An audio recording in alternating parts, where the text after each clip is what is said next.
Everyone, John Pojeta here with PT. Welcome back to PT Ask Dan with Dan Hudak. Dan, we're doing all right? Good day, John. Doing great. Good day. Excellent. So let's talk about the long game when it comes to prospecting, sales, lead conversion, all that kind of stuff. And I see a lot of salespeople fall typically into one or two camps. One camp is they have that first conversation, either something immediately happens or it doesn't. And if it doesn't, out of mind, they kind of throw it over the shoulder and they move on to the next one they can get in front of. The other extreme is somebody that tends to not be as strong in that first meeting. And so this happens more frequently, but they then nurture the living daylights out of the lead for the next 27 years.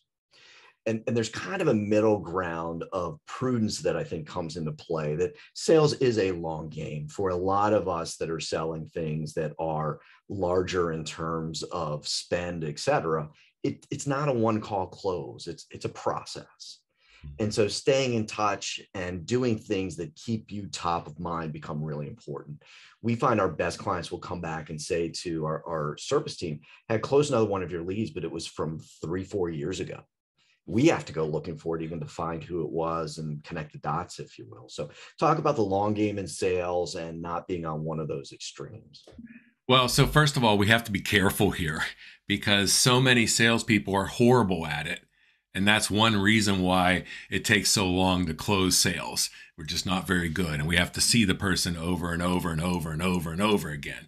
I'm reminded of a banker who would have lunch with a prospect every month for 3 or 4 years before anything would even develop. So we don't want to be there.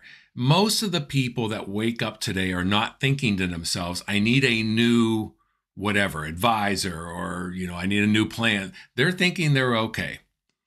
And then what happens is the salesperson shows up and the prospect says, hey, I'm okay. I have someone I already love. I love who I'm using. We already have someone. And the salesperson goes into this, well, there's nothing here mode. Let me give you marketing. We'll just drip, drip, drip.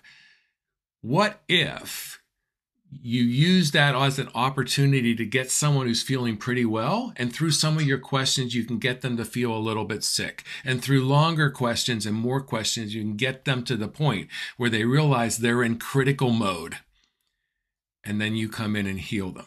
And that's developing pain. That's taking them through questioning skills that salespeople need to have. Take someone who's well, get them to feel sick, get them to critical, and then heal them.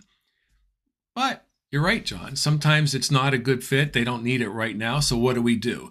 Drip marketing's great. Calling once a quarter is great. But please don't take them out to lunch every week until they buy from you 4 years from now. There we go.